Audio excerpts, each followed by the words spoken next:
Hi, I'm Matt Payne, and welcome to 20th Century Revolutions. Episode 0.0, The Introduction. The 20th century was a century of progress and optimism, with unparalleled development in technology, politics, science, and medicine. A century of death and destruction, with violence and genocide on a scale never before seen on this planet. The 20th century was a century of apocalyptic change, a century of revolution. This podcast aims to trace some of the most consequential revolutions, political and social, that took place across the globe during this most transformative of centuries. As a podcast about revolutions, the narrative will naturally pick up where the great Mike Duncan of Revolutions and History of Rome fame left off. And in a lot of ways, I first decided to make this podcast because I found myself listening to every season of Revolutions like a cajillion times. So, first and foremost, a big shout out to Mike for giving the world the gift that is his podcast. I know it has given me hours and hours of enjoyment, and his storytelling has made my life much richer. This near obsession with Mike's podcast led me to begin exploring other revolutions not covered in his narratives. As I began this exploration, I realized that there were so many more stories to tell. So this podcast aims to tell those stories, picking up the narrative where Mike Duncan left off. And though this show will follow a similarly episodic structure with each season diving into specific revolutions, this podcast is meant to be as much about the importance of the 20th century as it is about revolutions.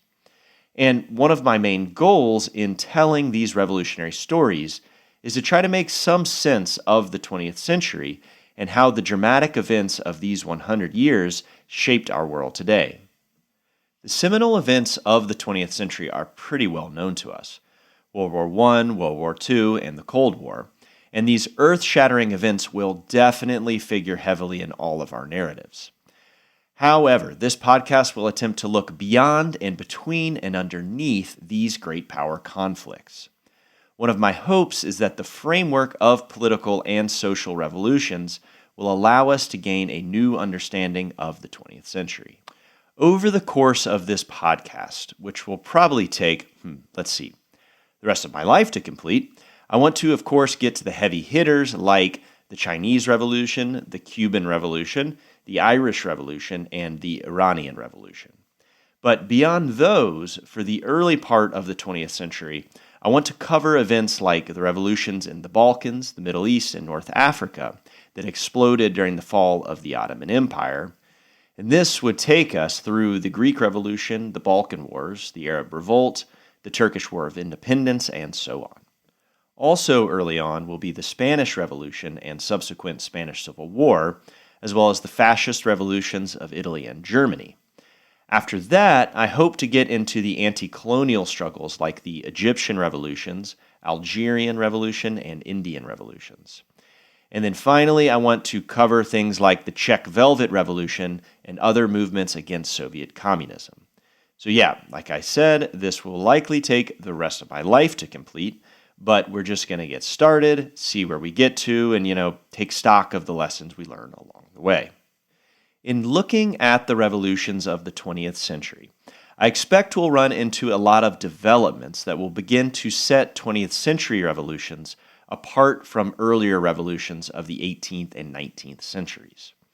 To start with, the most immediately obvious change is geographic, with a shift away from what we might call the core in Western and Central Europe, and towards Eastern Europe, the Middle East, Central and East Asia, North Africa, Central America, and the Caribbean, and other countries on what's often termed the periphery.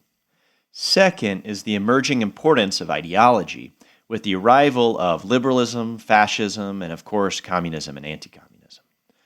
Third, we will see a change in revolutionary goals as anti-imperial and anti-colonial struggles begin to predominate.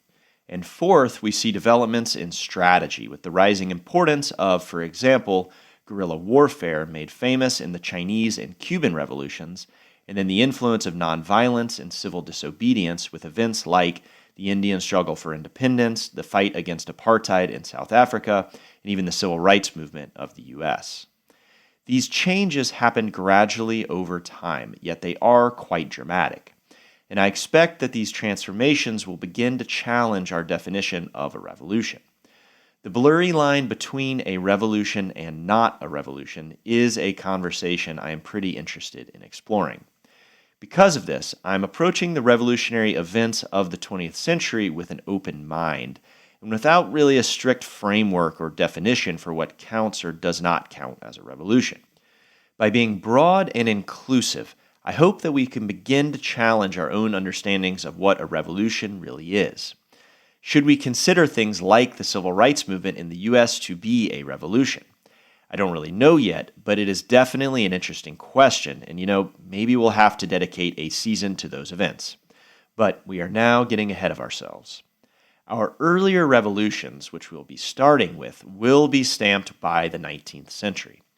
And I expect that we will spend a good deal of time early on within the 19th century to properly set up later events. So, when I immediately go off on a tangent in the first season to cover, say, the Greek Revolution, trust me, I realize that it is a 19th century revolution. But it is very important in setting up later events in the post-Ottoman world of the 20th century. And plus, I figure you're probably at least somewhat interested in it since you are here listening to a podcast about revolutions. By looking closely at events of the 19th century, we can also reveal the continuities that are always present within history and that challenge our arbitrary historical boundaries like the divide between 19th and 20th centuries. As we'll see, many of the themes of 20th century revolutions are already present in these early struggles. Like with the Greek Revolution, we already have things like guerrilla warfare and the challenges facing a modern nation-state newly liberated from imperial rule. Greece was one of the first recognizably modern nation-states. So, the reason we are going to run into the Greek Revolution early on is because I've decided to begin with the revolutionary events that took place as the Ottoman Empire gradually fell apart and then very suddenly collapsed and fell off the map with the catastrophic defeat during World War I. An obvious starting point for a podcast on 20th century revolutions would be the Russian Revolution.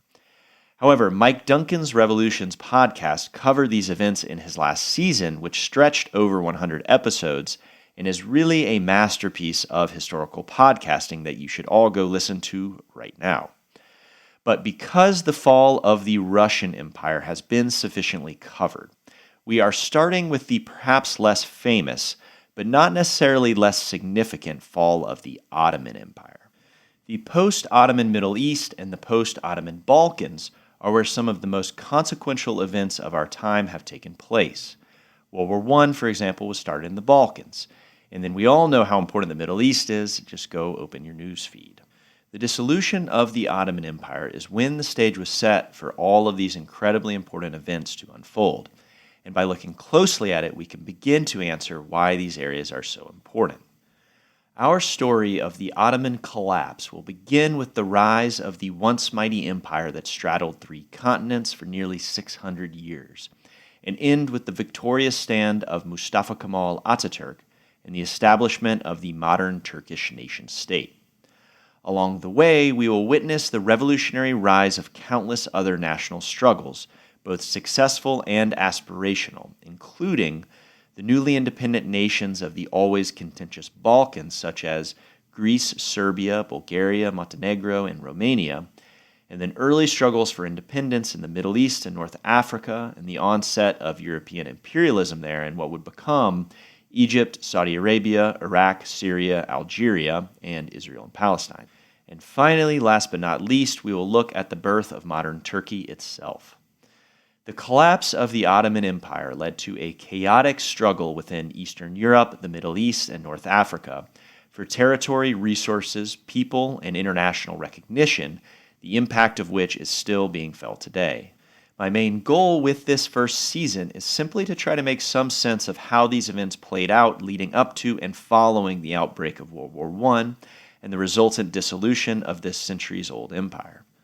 My other hope is that by looking at the chaotic creation of the post-Ottoman world, we can lay some groundwork for future seasons due to the simple fact that the Ottoman Empire spanned such a vast array of territory and ruled over such a diverse population.